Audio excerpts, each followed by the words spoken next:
Hello friends, welcome to Physics Live channel. Today we are discussing quantum mechanics part 1.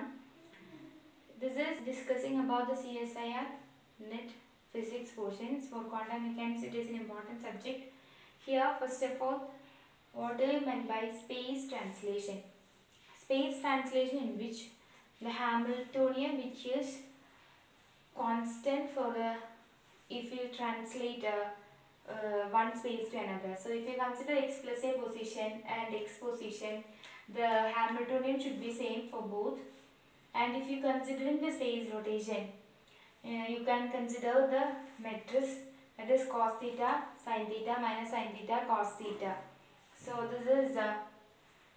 this is for space rotation matrix in z direction. Okay. So if you are considering r z of theta 1 is here and r y of theta 1 is here and r z of theta 1 is here, and also cos theta sin theta minus sin theta cos theta. Here it is cos theta minus sin theta cos theta. So these are the rotation matrices for z, y, x directions. So you have to study these matrices. For the space rotation also, if you rotate the space, the Hamiltonian should be the same. In space translation, another name is homogeneity of space, and space rotation, the name is isotropy of space. And if you are considering time translation, if you are considering a simple pendulum case, that is T is equal to 0, the kinetic energy is maximum, potential energy minimum. And if you are considering the extreme position, T is equal to T by 4, kinetic energy minimum and potential energy maximum. So the total energy at any time should be same, that is total energy is constant, kinetic energy plus potential energy. That means the Hamiltonian is constant for time if it is time translated, that is so this is also symmetry. The time translation is also known as the homogeneity of time. And if you know that energy is equal to kinetic energy plus potential energy, and so we have three symmetries, that is space translation, space rotation and time translation. And if you are considering homogeneity of space or space translation, both the linear momentum is conserved. And if you are considering isotropy of space or space rotation, in which angular momentum is conserved.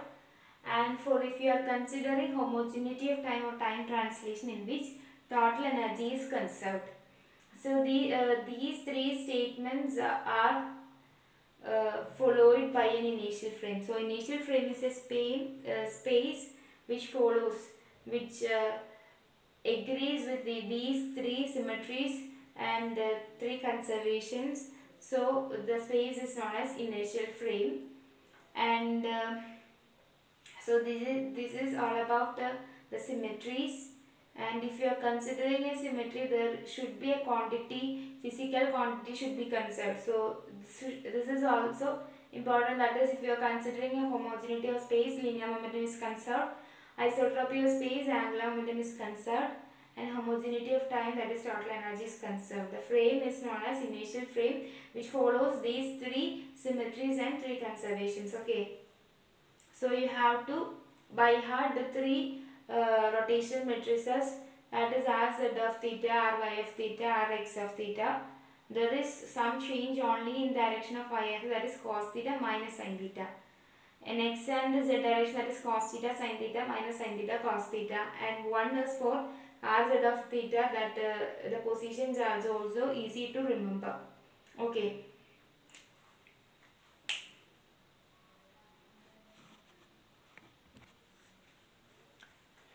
Next we are going to discuss what about that is photon. Photon wave energy is very important equation. So you know that photon is an EM wave with the frequency nu, and if you consider the energy is equal to h nu. H is Planck's constant and nu is frequency of photon. And you know that nu is equal to c by lambda, that's equal to hc by lambda, and that's equal to 12,400 electron volt divided by lambda in angstrom. So this is for to substitute H and C, we have to get this type of answer. So you have to remember this 12,400 electron volt divided by lambda in angstrom and 1,240 electron volt divided by lambda in nanometer. This is about energy of photon. And what is the rest mass of photon, that is equal to 0, and the momentum of a photon, that's equal to P bar is equal to H cross K bar, and what is the momentum magnitude, that is mod P bar is equal to H cross mod K bar. Okay, so if you are considering the wave vector K, so you know that in electric field the phase is given by kx minus omega t minus kx plus omega t and kx plus omega t minus of kx minus omega t, like that. So if you are getting electric field in this type of form, so that is different sign, positive axis. So this is k side and wave vector side and time side is different sign, so positive direction. And if you are considering here also different signs, so positive. Here the same signs, so negative. Here also negative direction. This is a trick. So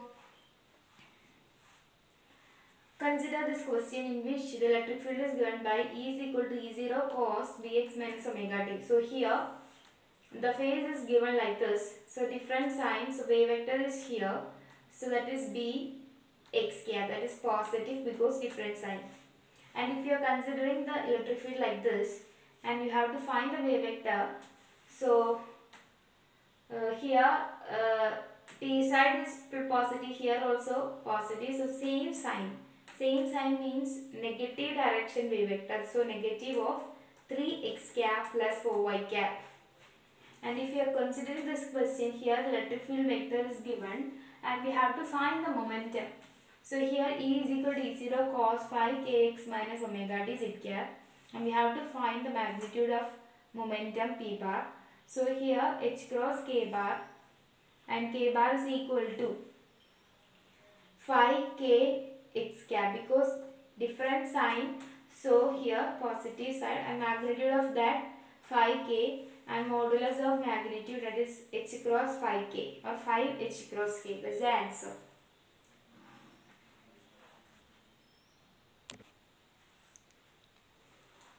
Here the energy of a photon, that is energy is equal to E is equal to h nu, we know that. Then another form, that is H cross omega, that is we can by heart one of this. H nu is more general, that is h nu, and we can represent also h cut omega, that is h divided by 2 pi into 2 pi nu. 2 pi nu, you know that angular frequency, that is omega, and h divided by 2 pi, that is equal to h cross. So energy of a photon, so there is also one more equation, that is h cross omega. And we have next portion, that is particle classification. Particle classification we can represent, that is free particle and bound particle. For a free particle, potential energy is equal to 0. So energy is equal to kinetic energy. You know that total energy is equal to sum of potential energy and kinetic energy. So here potential energy is equal to 0 for free particles. So energy is equal to kinetic energy. That's equal to P square by 2m or half mv square. We know that P is mv. So we can represent half mv square in terms of P, that is into m divided by m. So it is m half mv all square divided by m. mv all square is P square. So P square divided by 2m is also kinetic energy. And for a free particle, potential energy is equal to 0. So the velocity can taken any value from 0 to maximum. So the energy spectrum is continuous for a free particle. And in the case of bound particle, the potential energy is not is equal to 0. Total energy is the sum of kinetic energy and potential energy, that is P square by 2m plus V. And example for bound particle, we have hydrogen. The potential energy of hydrogen is minus d square divided by 4 pi epsilon 0 r. We know the energy spectrum is discrete for hydrogen. And we can put the values and we get the energy states, that is minus 13.6 electron volt, minus 3.4 electron volt for the second state, and minus 1.51 electron volt for the next state, like that. So this is for a bound particle example. And if you are considering a one-dimensional box, and if you are considering a free particle inside a one-dimensional box, so a one-dimensional box in which you are considering a length of L, and the potential inside it is equal to 0 and outside that is infinity. So if you are considering a free particle inside the one-dimensional box, we know that the energy is continuous. But in this case, we know that the size of the space, which is in the order of size of the space, which is very small, so it is behaves like a bound particle. The space available for the particle is small, so it is behaves like a bound particle. And the wave function for this, that is sin of x is equal to under root 2 by L sin n pi x divided by L, and energy for this, that is n square pi square h square divided by 2ml square, and it is behaves like a bound particle. The energy states are epsilon, 4 epsilon, 9 epsilon, 16 epsilon. How it is? Because we can substitute n is equal to 1 for them, 1, 2, 3, like that, so n square. So the epsilon term, that is pi square h cross square divided by 2ml square, that is the epsilon part. So epsilon, 4 epsilon, 9 epsilon, 16 epsilon for higher states. So the one dimension box which behaves like a bound particle, a free particle inside a one dimension box, which behaves like a bound particle. The energy expression is important, that is n square pi square h cross square divided by 2ml square, and the wave function sin of x, that's equal to under root 2 by L sin n pi x divided by L. And we can substitute n is equal to 1 for ground state, 1 for first excited, 2 for first excited state, like that. So for substituting in energy term, n is equal to 1, so that the first excited, the ground state, that's equal to pi square h cross square divided by 2ml square, that's equal to epsilon. We can represent by epsilon. And first excited state, n is equal to 2, and by substituting n square, that is 4, and we get the 4 epsilon for the first excited state. So you have to remember the wave function sin of x is equal to under root 2 by L sin n pi x divided by L, and energy, that's equal to n square pi square h cross square divided by 2ml square. And here, what is the classification? That is free and bound particle. For free particle, potential energy is equal to 0. For bound particle, potential energy is not is equal to 0. And example for them, that is hydrogen and one dimensional box. One dimensional box is a free particle, but it is a behaves like a bound particle. Okay. So for a free particle, the energy is continuous. For a bound particle, energy spectrum is discrete. And for a free particle, potential energy is equal to 0. For bound particle, potential is not is equal to 0. Okay. So you have to remember the wave function and energy. Next, we are going to discuss de Broglie wavelength. If you are considering a mass m which is moving with velocity v, and the motion which is related with the wave, that is known as matter wave. So motion related to a wave, that is known as matter wave. The wavelength for that is lambda is equal to h by p. P is momentum, and he introduced a term, that is wave packet, which is a group of waves that is superimposed constructively where the particle is present, and it is destructively where the particle is absent. So that is known as wave packet. Wave packet is a group of waves, and This is all about the matter wave. The wavelength is important, that is lambda is equal to h by p.